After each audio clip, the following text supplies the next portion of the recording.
नमो महावदन्नाय कृष्ण प्रेम प्रदायते कृष्णाय कृष्ण चैतन्य नाम्ने गौरतिसे नमः। हे कृष्ण करुणा सिंधु दीनबंधो जगत्पते गोपेश गोपिकाकान्त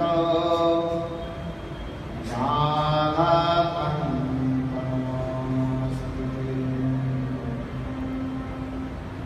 तप्त कांचन गौरांगी राधे वृंदावनेश्वरी वृषभानुसुते देवी प्रणमामि हरिप्रिये। ॐ वृंदावै तुलसी देव्यै प्रिया वै केशवस्य च कृष्णभक्ते प्रदे देवी सत्तवत्यै नमो नमः। भक्ताभिनापराधलक्ष्यै क्षिप्ताश्च कामादितरङ्गमध्ये कृपामयि त्वां शरणं प्रपन्ना वन्दे नमस्ते चरणारविन्दम्। भजामि राधां वरविन्दनेत्रं स्मरामि राधां मधुरस्मितास्यं वदामि राधां करुणभराद्रां ततो ममान्नास्ति गतिर्न कापि।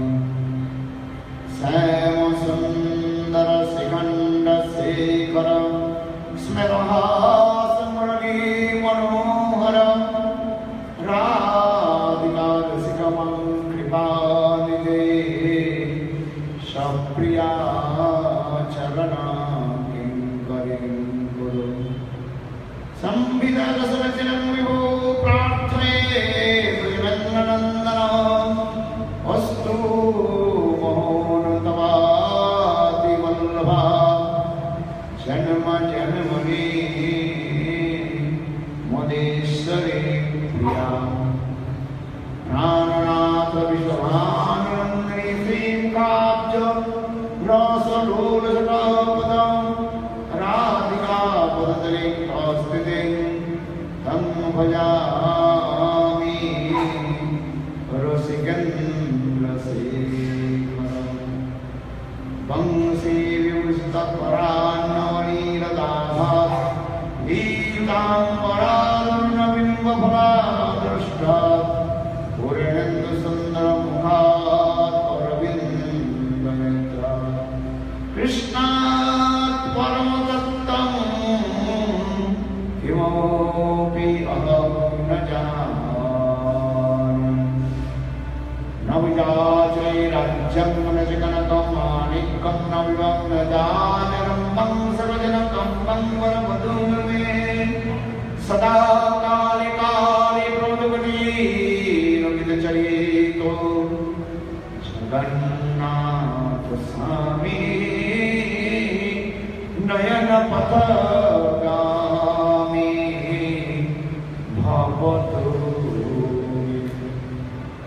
श्रीकृष्ण चैतन्य प्रभो नित्यानन्द श्री अद्वैत गदाधर श्रीवासदि श्री गौरभक्तवृन्द।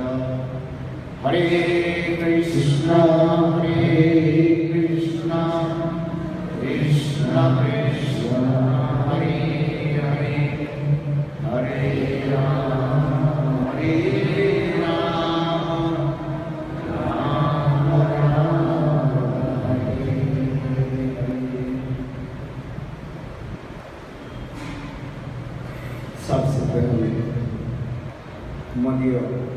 गुरुपाद पद्म नित्य लीला प्रविष्टम विष्णुपाद अष्टोत्तर सदस्य श्रीमद् भक्ति वेदांत श्री महाराज एवं नित्य लीला प्रविष्टम विष्णुपाद अष्टोत्तर सदस्य श्रीमद् भक्ति वेदांत श्री नारायण पवन गोस्वामी महाराज के अभय चरण कमलों में अनंत कोटि साष्टांग दंडवत ज्ञापन करता हूँ। तदंत नित्य लीला प्रविष्टम विष्णुपाद अष्टोत्तर सदस्य श्रीमद् भक्ति वेदांत नारायण गोस्वामी महाराज नित्य लीला प्रविष्टम विष्णुपाद अष्टोत्तर श्रीमद् भक्ति वेदांत स्वामी महाराज एवं उपस्थित वैष्णववृंद मातृवृंद गुरु सज्जनवृंद हरि कथा पिपासु श्रोतृवृंद एवं समस्त वैष्णव विष्णु के चरण कमलों में मेरा यथार्थ धन्यवाद प्रणाम स्वीकार हो। बहुत आनंद रहस्य की बात है, हम लोग साक्षात राधा गोविंद की चरण कमल की सान्निध्य में बैठे हुए और संत शिरोमणि जगत गुरु नित्य लीला प्रविष्टम विष्णुपाद अष्टोत्तर भक्ति सिद्धांत सरस्वती प्रभुपाद की अनुकंपा से हम लोग आज भुज में उस भागवत कथा श्रवण कीर्तन करने के लिए आए। बहुत आनंद की बात है। संत शिरोमणि का बहुत सुंदर रूप में अपने भाषाओं के द्वारा गुजराती भाषाओं के द्वारा मीठी भाषाओं के द्वारा बहुत सुंदर रूप में अपने भावों की अभिव्यक्ति की।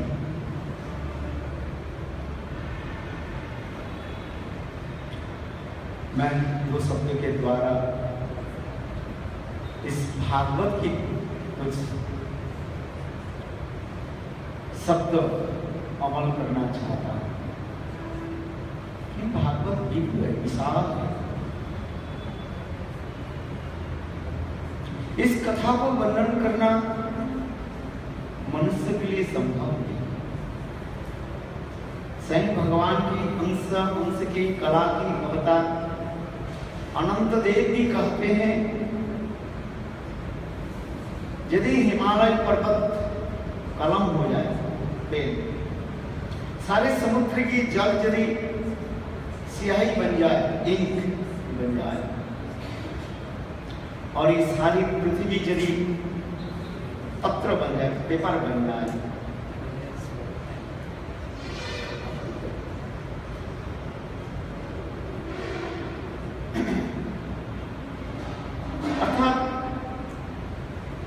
भगवान की अमृत कथा को न वर्णन करना न लिखना इसके संभव नहीं। स्वयं अनंत देव अनंत मुखारविंद के द्वारा इस कथा को भी वर्णन कर नहीं पाए, तो हम लोग कहाँ क्षुद्र, अतीव क्षुद्र जीव भगवान की कथा कहाँ वर्णन कर पाए। श्रीमद् भागवत की महिमामृत ग्रंथ में वर्णन करते हैं, ओम सच्चिदानंद रूपाय विश्वोत्पत्त्यादि हेतवे तापत्रय विनाशाय श्री कृष्णाय वयं नमः।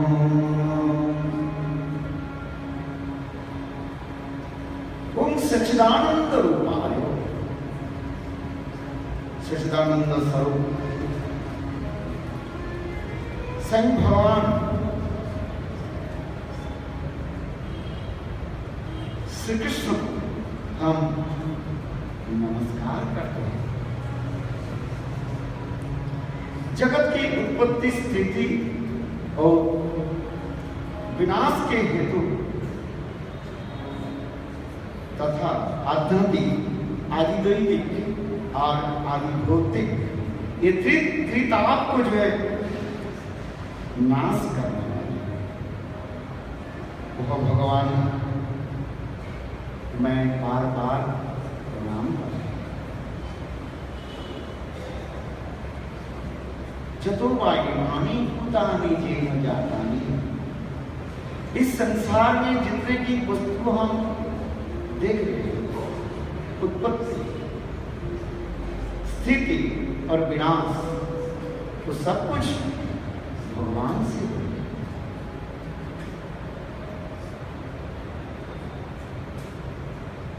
वह भगवान की महिमा क्या होगी? कथा प्रसंग में कई भी हमें प्रश्न भी करते हैं। उत्पत्ति और स्थिति, जगत की उत्पत्ति, प्रकट और स्थिति तो हमें अच्छे लगते हैं, किंतु विनाश क्यों? ध्वंस कौन चाहते हैं? तो स्वयं भगवान इस जगत को ध्वंस क्यों कर देते? प्रश्न होता है। मृत्यु कोई चाहते हैं? कोई मृत्यु नहीं चाहता, मरना नहीं चाहता, किंतु हम इस संसार में जन्म भी लेते हैं और मरते हैं। क्यों ये ध्वंस, क्यों भगवान ये ध्वंस क्यों करते हैं? इसके रहस्य क्या है, इसके बारे में दो शब्दों में बताता हूं। एक राजा दो माली को बुलाया, जो बगीचा बनाते हैं, बगीचा तैयार करते हैं। दो माली के बुलाया और दोनों के 10-10 बीघा जमीन दे दिया। महाराज ने कहा, देखो आप लोगों को मैंने जो जमीन दिया 10-10 बीघा, इसे सुंदर रूप में आप बगीचा बनाओ, जिसमें अनेक प्रकार की है वृक्ष हो, फलदायी वृक्ष हो, फल फूल लगे, पुष्प खिले रहे, ऐसे सुंदर बनाओ। जितना धन चाहे लेकर के जाए। महाराज दोनों मालिक धन दे दिया, जमीन भी दे दिया। दोनों मालिक अच्छी सुंदर रूप में जमीन को तैयार, पौधे लगाया, अनेक प्रकार के पेड़ लगा दिए। पेड़ बड़ा हो गया, 2-4 साल 5 साल हो गया। 5 साल के बोले महाराज ने बोले, मैं वो बगीचा देखने के लिए मैं जा रहा हूं। महाराज जी पहले माली के बगीचा में आए, देखा तो वो बगीचा बहुत सुंदर रूप में सजाया गया था। अनेक प्रकार के फलदार वृक्ष यहाँ पर है। एक नजर से मरो और से छोर तक सब कुछ दिखाई पड़ता रहता है। अनेक प्रकार के फल लगे हुए हैं। मधुमक्खी जहां पर गुंजार कर रहे हैं, बहुत सुंदर लग रहे हैं। अनेक प्रकार के फूल खिले हुए हैं, सुगंध आ रही है। कोयल कुहक रहे थे, मयूर के का धन के द्वारा मुखरित कर रहा था। उस बगीचे के अंदर में वो माली ने सुंदर एक सरोवर भी बनाया, जिसमें अनेक प्रकार के जलचर पक्षी कलरव कर रहा था। इतने सुंदर लग रहा था, बस महाराज के हृदय मानो खुश हो गया, तबीयत बहुत खुश।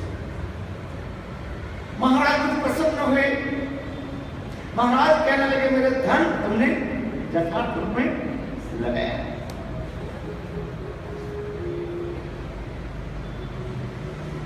फिर महाराज जी बोले चलो दूसरे माली के पास जाओ, वो बगीचा कैसे बनाए।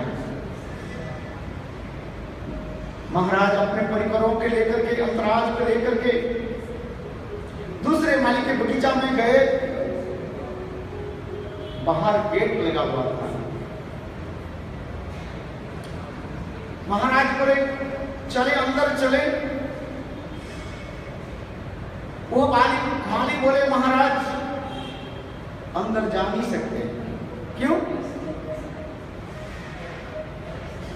बोले महाराज मैंने सब प्रकार के पेड़ पौधे लगाया, पानी भी दिया, खाद भी डाल दिया, पेड़ भी बड़े बड़े हो गया जैसे जैसे आपने मुझे आदेश दिया, आपके आदेश के अनुसार सब प्रकार के वृक्ष भी लगाया, पानी भी डाल दिया, सब कुछ किया। किंतु महाराज मैंने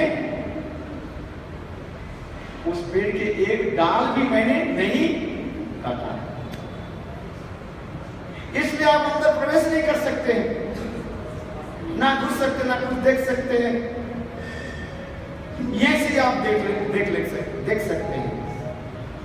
महाराज कहने लगे मूर्ख, तुमको मैंने पैसा दिया बगीचा बनाने के लिए नहीं, जंगल बनाने के लिए नहीं। जंगल और बगीचा में यही अंतर होता है, जंगल में कोई पेड़ नहीं काटता है, ना कोई डाल नहीं काटता है। बगीचा में क्या करते हैं, जैसे जैसे वृक्ष होता है उस वृक्ष को उसी प्रकार जो है उसके रखा जाता है। बीच बीच में इधर उधर के पौधे आ जाए उसको काटना पड़ता है, छाटना पड़ता है, ट्रिम करना पड़ता है। और तो मेरा पैसे के साथ नष्ट कर दिया। राजा गुस्से से बोले मूर्ख, तुम अच्छे जो है माली नहीं। तात्पर्य क्या है? भगवान की ये सुंदर विश्व ब्रह्मांड एक बगीचा बनाया भगवान ने। इस बगीचे में भी जरूरत है जन्म और मृत्यु। यदि मृत्यु शब्द नहीं रहते तो आज पृथ्वी में रहने के लिए कोई स्थान नहीं है। मृत्यु भी भगवान की इच्छा है। ये बगीचा में जैसे हम एक पौधे लगाते हैं, फिर वो पेड़ जब बड़ा हो जाता है, फिर वो वृक्ष जब जरूरत नहीं होता है उस वृक्ष के जो है हटाना पड़ता है। और जैसे जैसे होता है उसी प्रकार डाल को काट करके सुंदर रूप में सजाया जाता है। भगवान उसी प्रकार इस ब्रह्मांड में सृष्टि किया, जन्म मृत्यु आदि के द्वारा ही भगवान ये बगीचे को सजाया। इसलिए यहाँ पर कहते हैं सच्चिदानंद रूपाय विश्वपतये हेतु तापत्र विनाशाय। वो भगवान आध्यात्मिक, आदि दैविक, आदि भौतिक, ये तीन ताप को जो है नाश कर जो जीव भगवान के संस्करण में आ जाता है, भगवान उसके जो रक्षा श्रीमद् भागवत में इसी कथा को सुंदर रूप में वर्णन करते जा रहे हैं। विशेष करके इस कलयुग में एक ही उपाय है, भागवत कथा श्रवण। भागवत कथा श्रवण के द्वारा ही जीवों की जो है एकमात्र मंगल हो सकता है। इसलिए श्रीमद् भागवत में पुष्टिकरण कर दिया, कलेर दोष निधि राजम अस्ति जो एको महान गुणम कीर्तनादेव कृष्ण से मुक्त संग परम कृष्ण से मुक्त बंध परम रजित। यह पर वर्णन करते जा रहे हैं। कौले दोष निधि राजनम, ये राजन महाराज परीक्षित सुखदेव गोस्वामी बात परीक्षित महाराज के कहने लगे, हे राजन, इस कलियुग में मनुष्य के लिए केवल दोषी गुण क्या है? इसलिए कले दोष निधि राजन एक महान गुण, इन कलियुग में मनुष्य की एक महान गुण है, क्या है? कीर्तनादेव कृष्ण से मुक्त परम। यदि कोई कृष्ण नाम संकीर्तन करे, वो साक्षात भवबंधन से मुक्त होकर के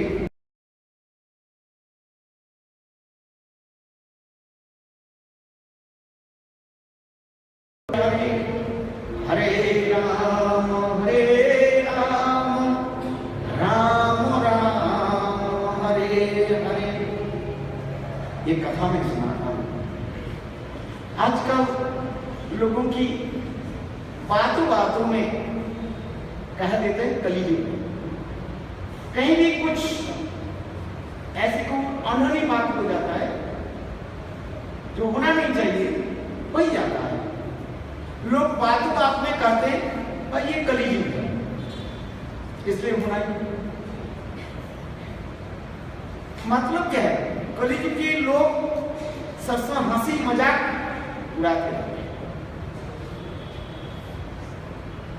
ऐसे लगते हैं, और कोई युग में ये सब नहीं हुआ, केवल कलियुग में ही होते जाते हैं। कहीं भी कुछ घटना हुई, कहते हैं अरे कलियुग है।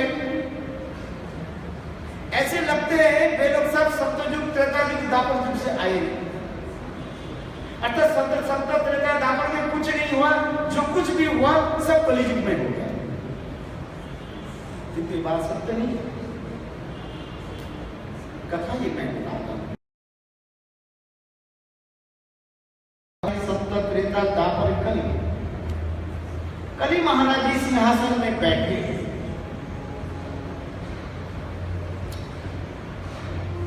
और कली महाराज के चारों तरफ अपने आप उनकी सब परिवार बैठे हुए थे। भरी भरी हुई सभा में कली महाराज ऊंचे सिंहासन पर बैठे हुए थे, और उनकी चारों तरफ उनकी परिवार बैठे हुए थे। इतने समय सेवक आकर के, यानी कली महाराज के सेवक आकर के बोले, महाराज एक निवेदन करता हूं। कली महाराज जी बोले, बताओ सेवक क्या समाचार लेकर के आए हो? सेवक बोले, महाराज बाहर के गेट पर 3 कोई व्यक्ति आए हैं आपसे मिलने के लिए, आप अनुमति दे, वे लोग पधारे। कली महाराज जी बोले, अच्छा बुलाओ। सेवक जाकर के तीनों के बोले, आइए महाराज जी की अनुमति है, अंदर पधारिए।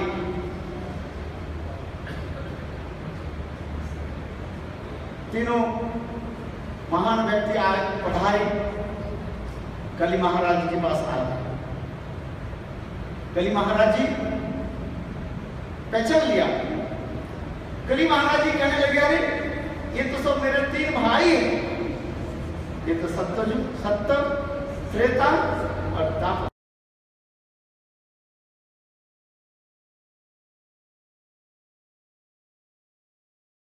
सम्मान। कली महाराज प्रश्न करने लगे, अब तो सब मेरे बड़े भाई, आप सब तो बड़े भाई, त्रेता आप द्वापर, बताइए आने के कारण क्या है? कली महाराज बहुत दीनहीन होकर के अपने बड़े भाइयों के निकट प्रार्थना करने लगे।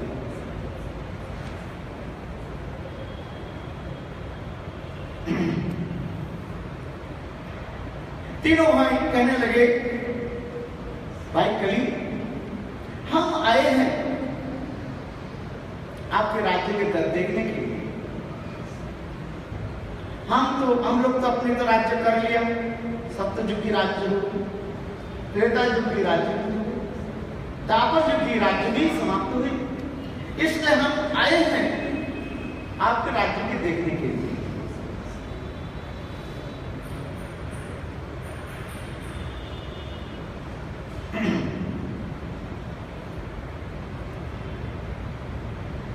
सप्तयुग कली महाराज कहने लगे, बहुत सुंदर है, क्या बात है, क्या देखा? सप्तत्रेता द्वापर कहने लगे, कली युग में तो केवल दोष है, कले दोष निधे, कली युग के दोष है। कली महाराज दीनहीन होकर के, भाइयों क्या आप लोग के राज्य में दोष नहीं था? हे बड़े भाई सप्तयुग, सुनिए,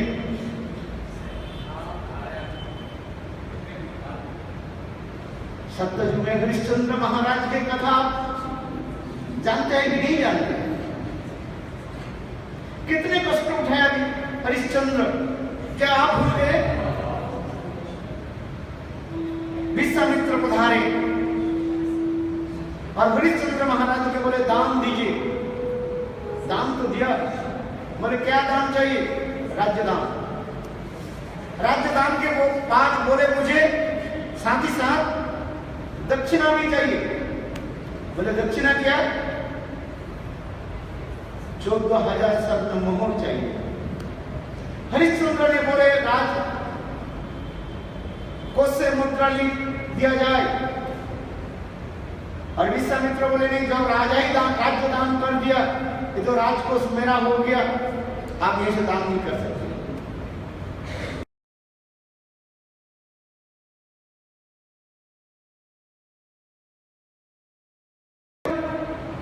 हे त्रेता भाई सुनो, क्या तुम्हारे राज्य में भी अनाचार नहीं हुई? त्रेता जी की कथा कहां थे? बाली सुग्रीव के पत्नी को हरण कर लिया, क्या वो नहीं हुआ? कलयुग में केवल ही होता है, हुआ कि नहीं?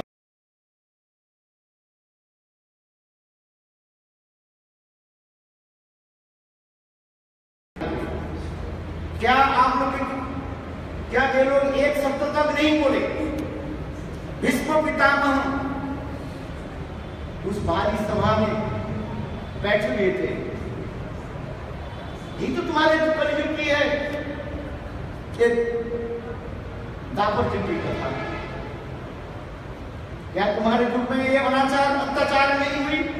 नारी निर्यातन नहीं हुआ? अब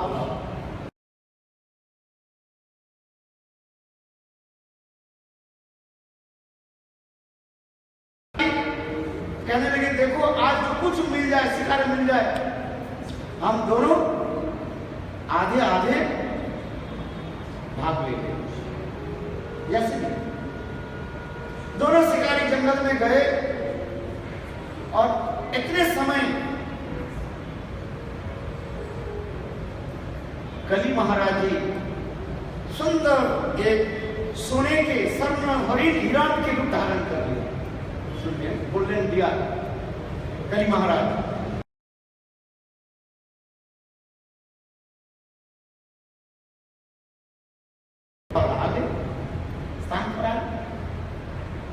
इतनों से एक शिकारी बोले, भाई मेरे बहुत भूख लग रहे हैं, मैं थोड़ा भोजन करके आता हूं, और इसके बाद हम दोनों ही हिरण को आधे आधे काट लें।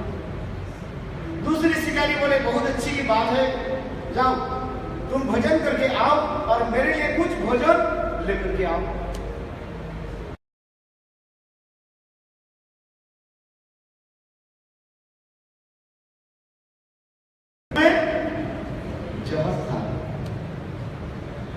बस आनंद से लड्डू खाना शुरू कर दिया। जब लड्डू खाना शुरू कर दी, 2 मिनट के बाद वो बोलो वृंदावन बिहारी लाल की। सियाराम हो गया और कली महाराज उठे, हिरण के शरीर छोड़ करके दौड़ने भागने लगे। इसलिए कली महाराज जी कह रहे हैं यही हमारी कलयुग है। जो जैसे कर्म करेगा उसके फल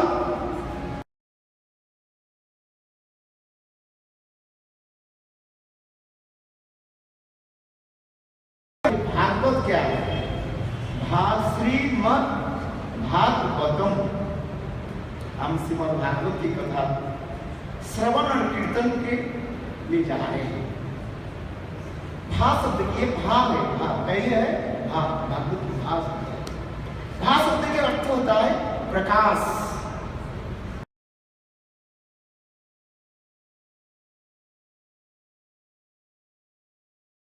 भाव प्रेम को जो है प्रकाश करते हैं। जिस प्रेम को प्राप्ति करने के लिए भगवान के नित्य जो परिकर उद्धव आदि बड़े बड़े भक्त लोग भी ललायित होते हैं। जो प्रेम का हम कैसे प्राप्ति करें, इस कथा को हम दशम स्कंद में जाकर के उद्धव की प्रसंग में हम इस कथा को वर्णन करेंगे।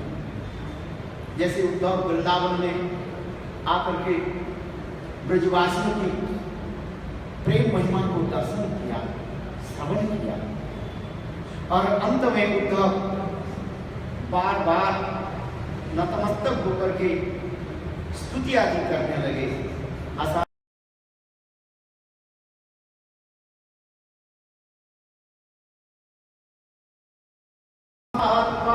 राधे राधे वही वृंदावन को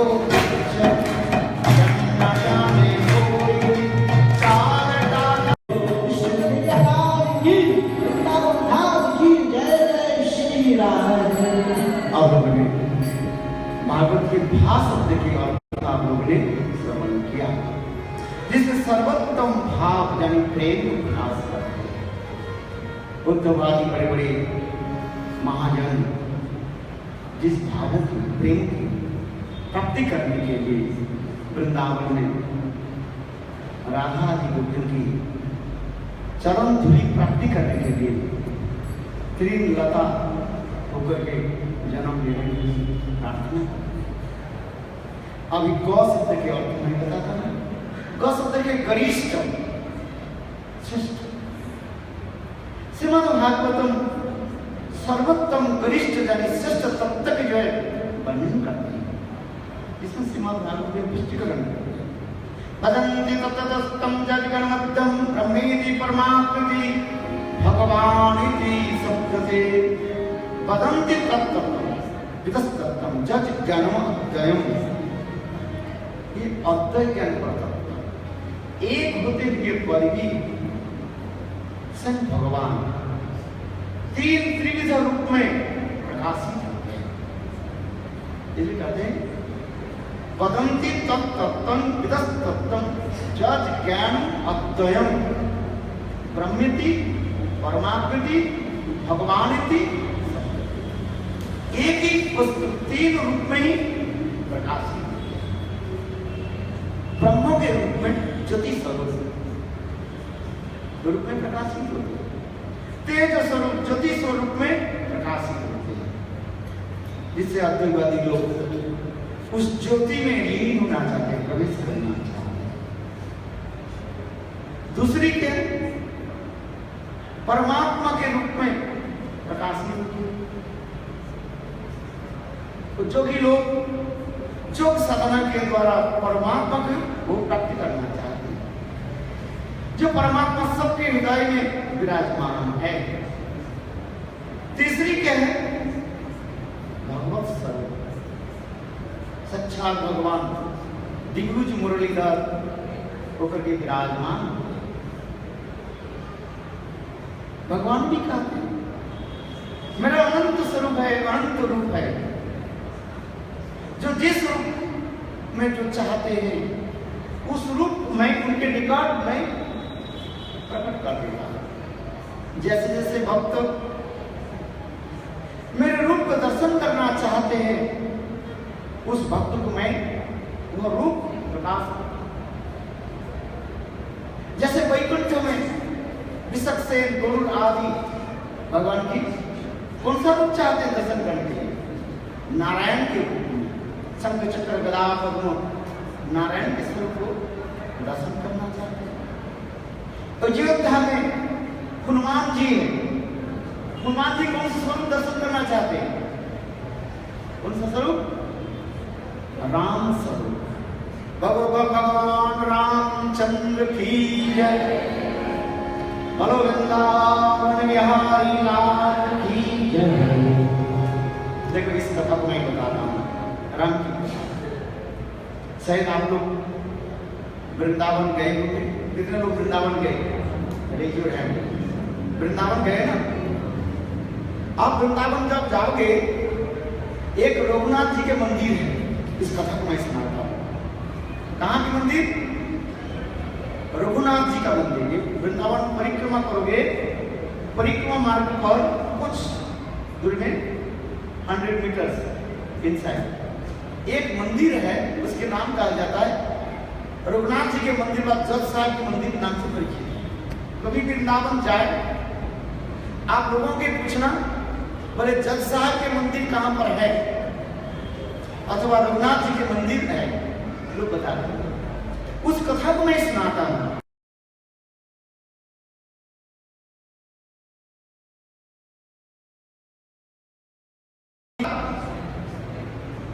नाम चलाता था अनित्य प्रत्यह मंदिर में जाते थे। राम जी की मंदिर जहां पर कथा होती थी, राम मंदिर में जाते थे। राम के बहुत प्रेरित था, कथा सुनने के लिए।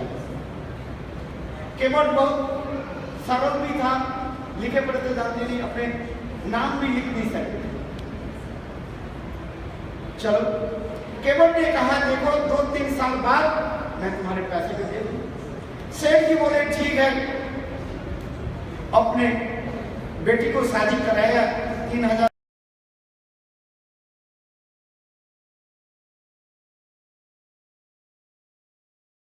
दिया।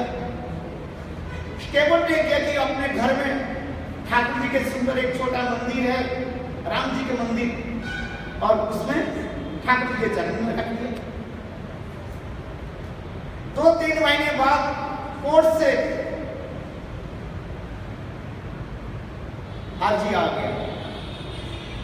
कोर्ट में गए, जज साहब ने पूछा तुम मेरे सेठ जी से पैसे लिया था 3000 रुपया,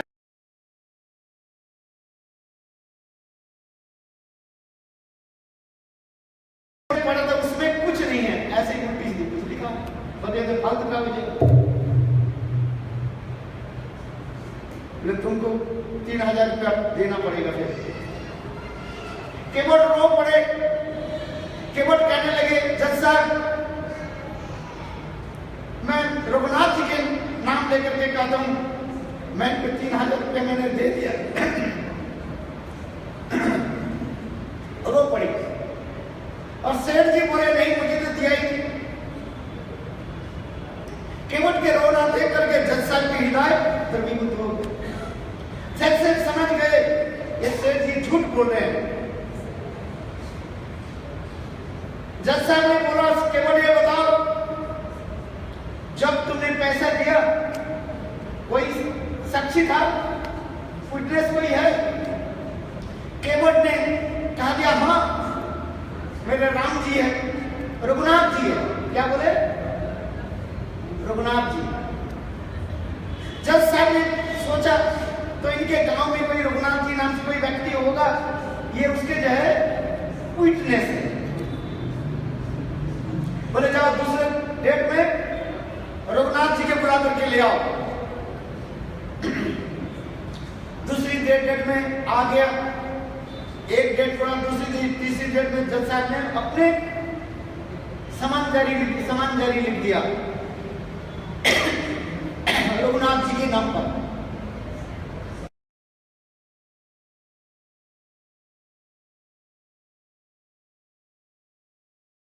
जारी करने लगे, रघुनाथ काल तुमको जाना पड़ेगा कोर्ट में, इस समन ट्रेजारी जो आ गया ये तुम्हें, तुम कैसे जाओ तुम जानो।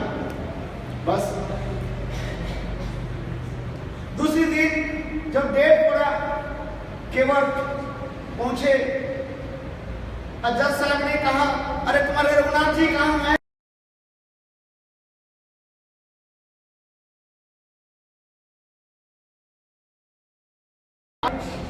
और जो पैसा दिया उसने लिख करके भी दिया, ये कागज वो वापिस ले लिया, और ये कागज उनकी घर में 10 नंबर ट्रेजरी में रखा गया है।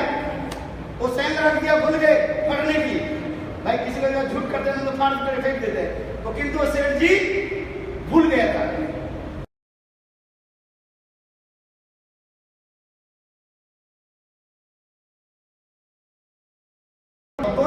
राम मंदिर बनाया, उसके नाम कहा जाता है, आजकल उसको कहा जाता है जज साहब के मंदिर कहा जाता है, रघुनाथ जी के मंदिर कहा जाता है। किंतु जज साहब कभी मंदिर में जाते नहीं थे, दूर से प्रभु के दर्शन करके प्रणाम